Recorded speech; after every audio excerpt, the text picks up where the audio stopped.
yung sa long term, ate, ilang taon pa ba yung kontrata mo dyan? 3 years? 5 years? O sige ate, part-time ka muna dito sa amin. Palaguin natin yung account mo. Tapos ang kagandahan, pag natapos mo yung kontrata mo, uwi ka ng Pinas, ngayon may option ka na. Huwag ka na bumalik abroad, punta ka ng Bicol, may mga apartment kami dito nirerentahan. Mag full-time ka na, kasama mo na kaming magtrabaho. Marami dito atin ng mga OFW galing Saudi, galing Italy, galing Middle East, galing Dubai, mga ganyan, na nag-full-time na at makakasama natin sila. Ano nangyayari sa OFW? Ay, grabe. Dati wala akong choice, kundi mag-abroad. Pero ngayon, pagkatapos ng kontrata ko, may choice na. Amen. Tama, di ba? Yes. Again, long term. Long term ang mindset. Hindi lang dapat 3 months, 6 months, 1 year, long term. Meron pa akong bagsak na, ate, kaya nitong palitan yung trabaho mo dyan. Magkano po kayo kita mo? 20, 30,000, 40. Grabe ate, minamanig lang yan ng mga 17, 18 years old dito. May mga trainees ako, mga 18, 19, mga ganyan. Kinikita 40,000, 50,000, pero ikaw, matagal ka na dyan. Tama, di ba? So, realization. Okay, long-term mindset. Ito, ready sa responsibility. Ate, hindi ako natatakot na magpa-VIP account.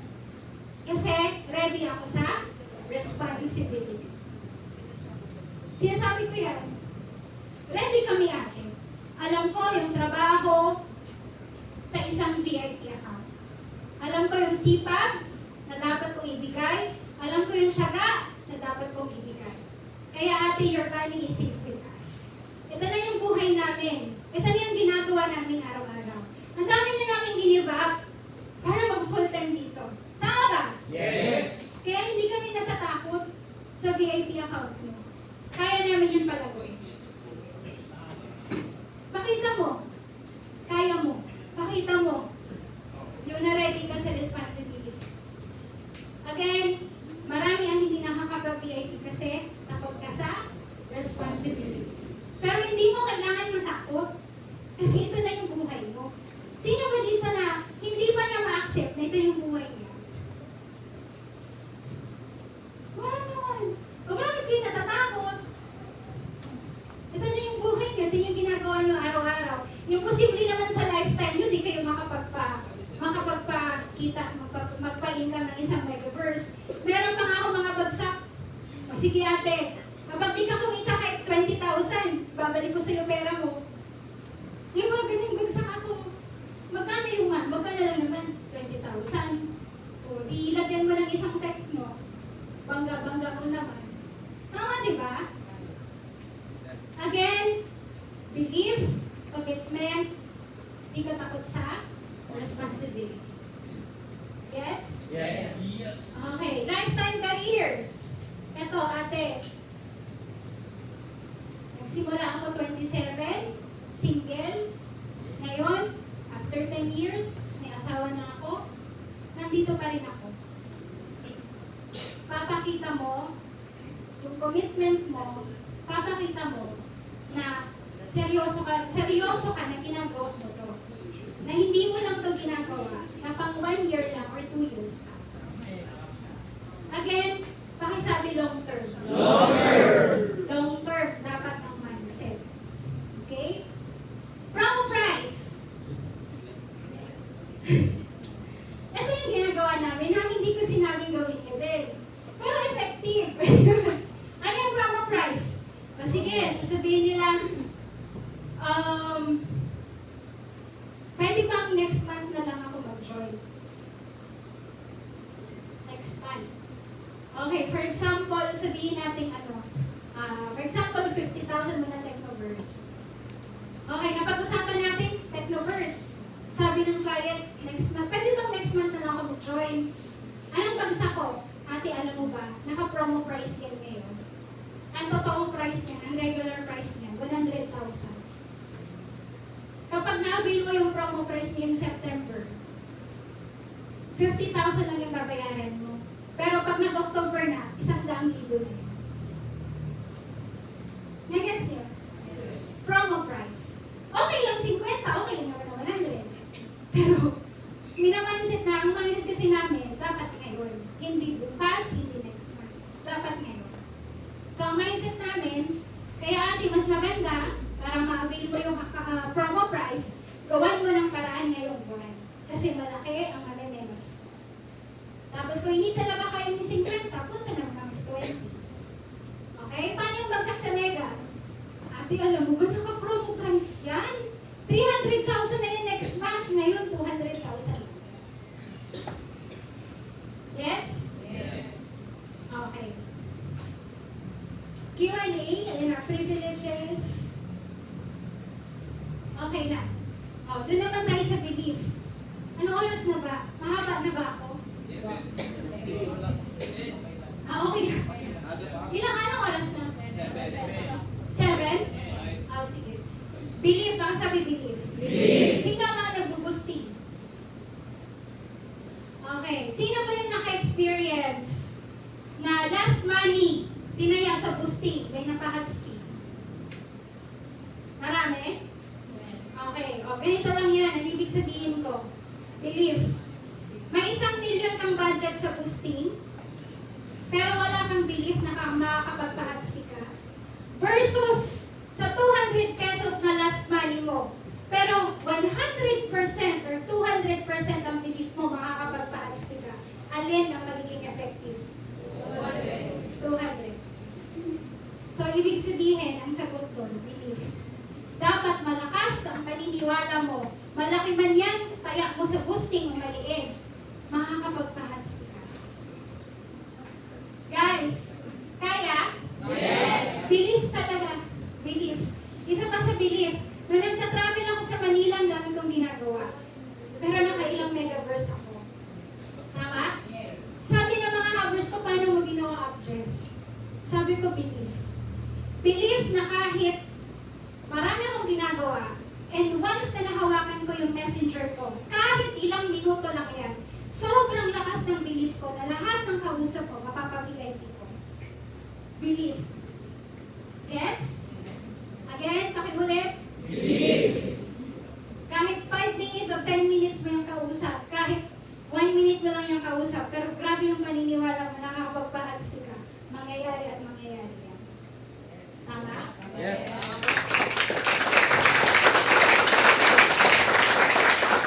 So, ask yourself, tanungin mo sarili mo, kamusta yung belief mo?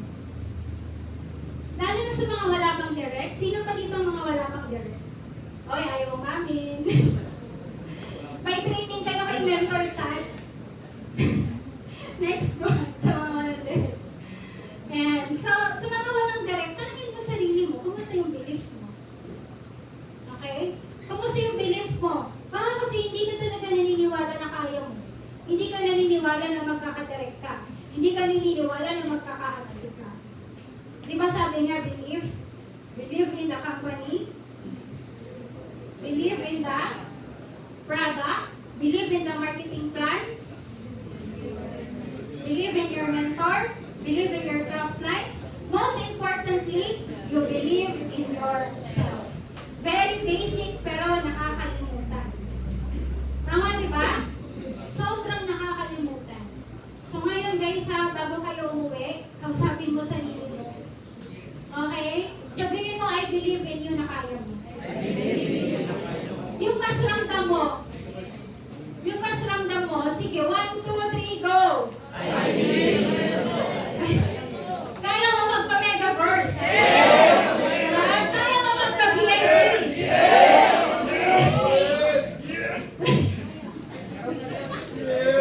Okay, tapos believe, ano pa? O sige, Q&A. Pwede na magtanong. Sige po, huwag ganun sa medalya. Dali na!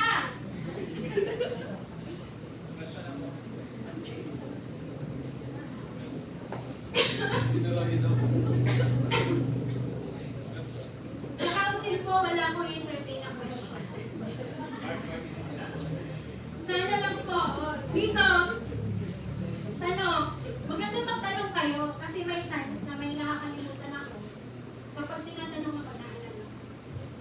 Sige, tanong po. Si Les.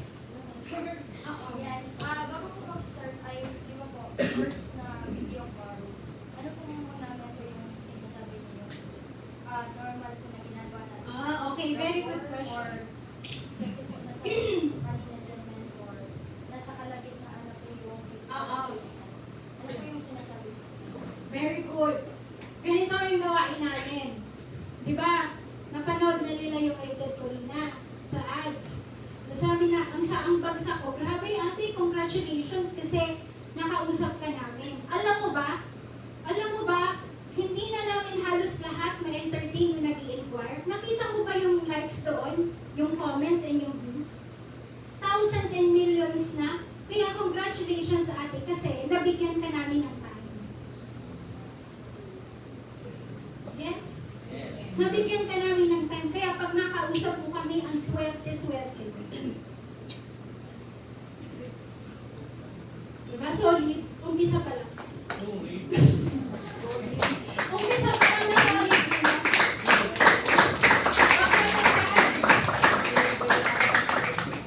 Okay, ano pa po?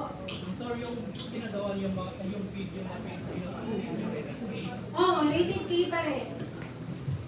Yung boosting namin yung team video. Question. Ano yun? Ba yan? Si Apsan? Okay, sige. Si Tin, may question yan si Tin. Okay, sino pa? Sino pa yung tanong? how to be you. Si Marge. Hindi. Wala nang company profile. Panagtanong na lang, si Joseph ba? Ano ba yan? May-ari ng kumpanya? Hindi po. Isa po siya sa top distributor ng company. Siya po yung Hall of Fame. Ang company po natin ay AIM Global. Ayan, sa ilalim po na AIM Global na Empower. Then tayo po ay Technocrat. Isa pong malaking grupo under Empowered Venturers. Yun po yung sinasabi ko. Ano pa po? Maganda magtanong kayo para Manana. sige. Feeling Zoom trainings lang po ba yung pinapa-enter niyo sa kanila? Or di ba kasi almost everyday? Hindi. Basta ang gawain namin, lahat ng link ng training, sinisend namin sa GC. Kasi hindi naman namin alam kung kailan sila pwede. So, basta kami, magpo-provide kami ng opportunity na maka-attend sila ng training. Bahala na sila kung a-attend sila sa oras na gusto nila. Yun yung ginagawa. Ano pa po? Sige po. Hoy, special kayo kasi dapat neko ngayon. Sabi ko, kailangan ko magturo. Diba? Pinilit kasi ako ni Akshad. Wala naman si Akshad. Kahit napilitan lang. Sige, ano pa po? What else? Baka may mga taoles. Di ba po, mentor, yung focus natin is hindi mo na po in-introduce mentor yung ibang packages. Ay, hindi na. Mentor, approach mo to them just in case na yung prospect, willing naman po siya mag-VIP, pero yung available fund niya lang, Is as okay lang lang sa sa inyo live na kausap. Installment po ba or partial payment po? Partial. Okay, so ganito yung approach namin. For example, 200,000 yung account na napili. Pero sasabihin niya, hindi ko pa kasi kaya ngayon ng 200,000. Pwede ba munang mag-partial muna ako? Sabihin namin, magkano po yung partial nyo? 50,000 muna. Oo, pwede po yan. Down payment ka muna. Down payment. So pag ganon, matitech na mo muna siya. Pero at least, naka-mindset na siya sa 200. Di ba kung meron kunyari, VIP yung willing niyang i-avail, then as this moment in time na nakausap mo siya, available fund na lang is 50K, then pwede mo na po yung i-purchase, pero hindi mo pa po sa kanya i-disclose na may accounts na Na technobers. which is technobers. Dalawa kasi yung option mo eh. Pwede mong i-disclose, pwede mong antayin na yung 150 niya. Tanungin mo muna, kailan po ba kailan nyo po maaabil yung 150,000? Kung masyadong matagal, edi mag-techno ka na muna. Tapos i-disclose. Oo. Pero kung halimbawa, next month na, antayin mo na. Sayang kasi. Depende sa oras ng pag-aantay. Okay, what else? RC. Actually, Ano ba yan? Mag-meeting naman tayo sa hub. yung nagustuhan ko din doon mentor ng part is yung sa long term. Kasi for example, mentor, sa'yo kasi very applicable siya since di ba you've been doing the business for 10 years now. For example po sa akin, sa amin, mga pa 2 years pa lang, tapos bata pa na. So, kumbaga po, ano yung pwede mo mentor na mai-suggest din sa amin? Kasi kung long term ang pag-usapan, kaso ikaw nga, ganito ka pa lang dyan. Ano yung pwede po mentor? Kwento. Kwentuhan mo, ate, grabe kasi alam mo ba, ang dami ko nang give up para makapag full time dito. Sabihin mo yung mga give up ko. Pero ate, ako talaga seryoso ako. Ako ang tingin ko dito sa business, lifetime. Ang iniisip ko, dito na ako magkaasawa, dito na ako mag-anak, dito na ako magkakaapo. Kailangan mo kayo sabihin yun eh, para makita nila yung commitment mo na long term. Kwento lang. Ikwento mo yung plans. Clear po, mentor. Tapos, additional question ko. For example, mentor, hindi pa naman nangyayari sa akin. May mga VIP din po kasi ako na yung walang cashback.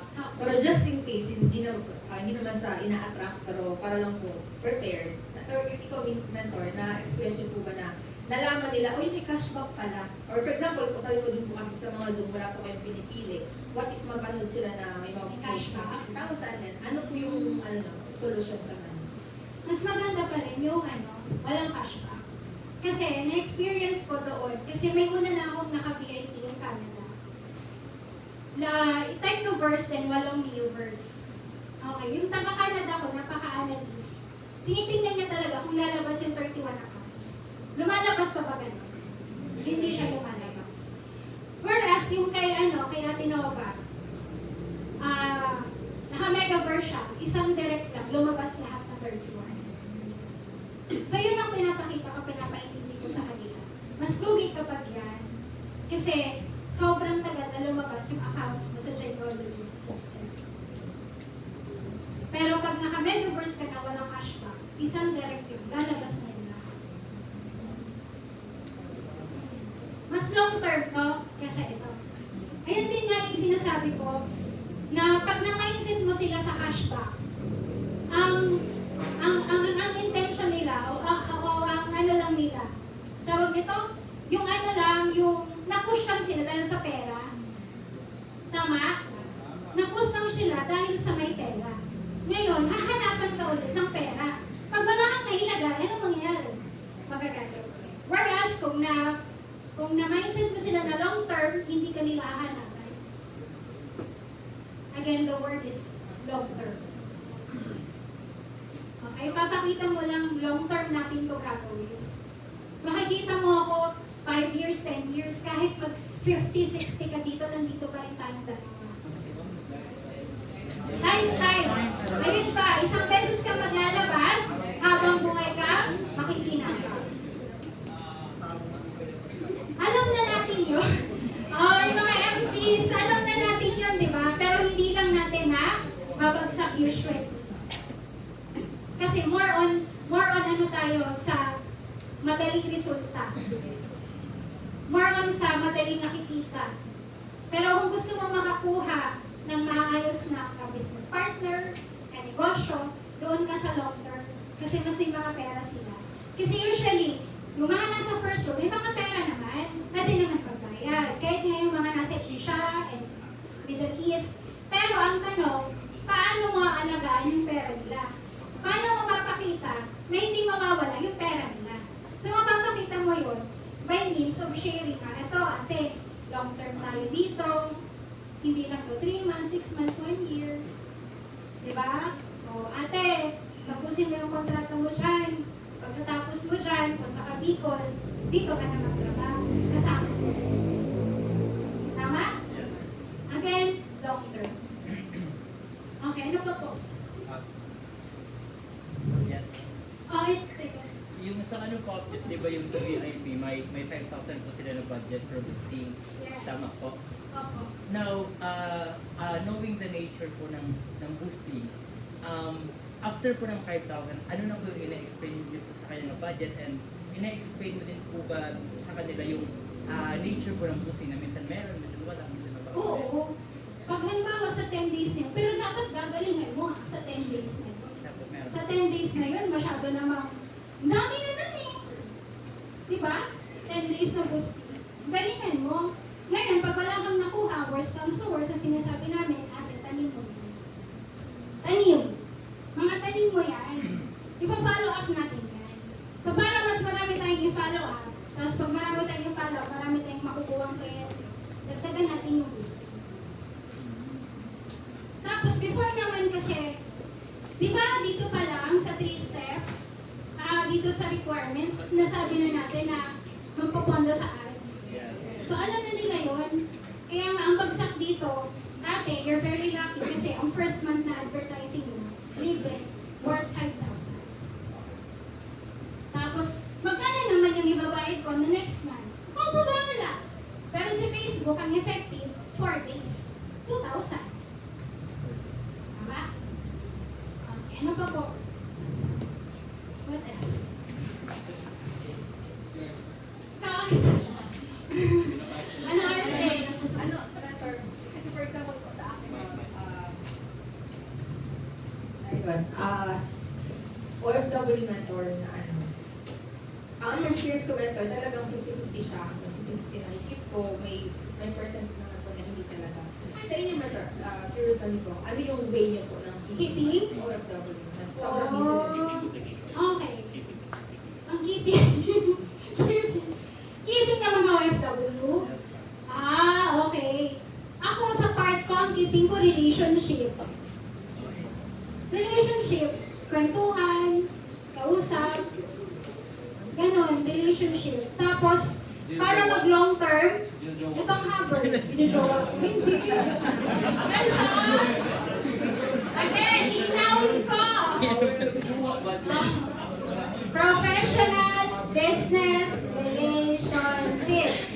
Okay, sabi nga may goal, if you want your business to be long term, invest in relationships. Okay? Ulitin ko ha, if you want your business to be long term, dapat maayos ang pakikipag-interact mo, maayos ang relationship mo sa mga clients mo. Ako ang ginagawa ko, may mga demand sila, kung kaya ko lang naman ibigay, binibigay ko na. Kung kaya kong gawa ng paraan, ginagawa ko ng paraan. Kung hindi talaga kaya, saka ko magsasabi. Ganun yung ginagawa ko. Tapos, ito din, yung Hubber, endorsement for Hubber full-timer. So, once na may nakuha ako galing local boosting, ina-endorse ko sa kanya. Tapos, meron kaming para weekly. Di ba, kagabi, kausap natin yung mga sponsor nyo. Ay, si Roxanne. Meron kaming halos weekly na usapan, parang video call. Mga 5 to 10 minutes lang. Yung OFW na nag-endorse, nag-sponsor, plus yung Hubber niya. Nandun kami sa video call. Kwentuhan lang, anong ginawa nila. Siya may sakit, pumunta siya ng ganito, mga ganyan. So, kwentuhan. Invest in relationship. Tapos, isa din sa ginagawa ko, hindi ako nakikipagkwentuhan kasi hindi naman member. Member ka muna para mabigyan kita ng magandang relasyon. Hindi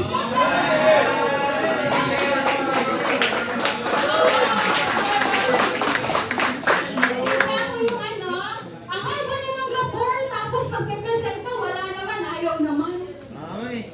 Ako muna, sige, member ka, kuha ka account. Saka ako magbibuild ng relationships eh. Ganun ako. Kasi nasasayang ako sa oras. It's a waste of time na magbibuild ka ng rapport, tapos at the end of the day, hindi naman mag-member, hindi naman kukuha ng account. It's a waste of time. Okay, what else? I-clear ko lang ha. Professional, business, relationship. Okay? Baka mamaya makarating kay Joseph Lim, sabi niya, please makipagrelasyon. O, diba? May gulay. Bumalikan ako. Ano ba pa? Ang dami ditong tanong, dito wala.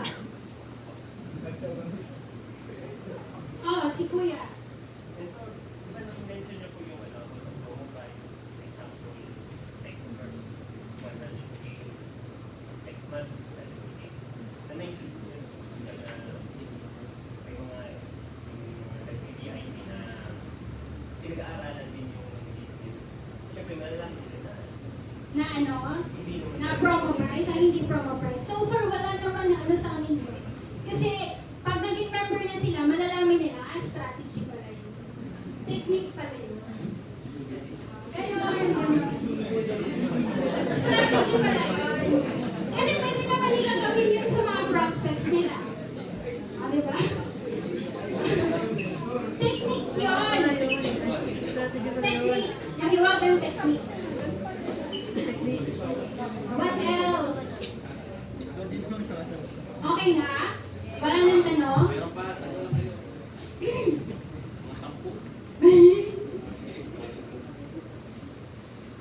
Meron pang tanong? Jero, may tanong ka. Ano? Yung sa register niya, yung sa register na pay leader ko, na ano, i-clarify ko, di ba? Ano po yung ano, parang pre-verification na kukuha nila? Okay. O, sige. Ang register na pay leader, ano lang naman siya? Ano nga yun? Pwede mo mapakita, ano? Mark? Nasa messenger ko. Register now, pay later. Ate, may isasend po ako sa yung form. Hindi naman talaga form.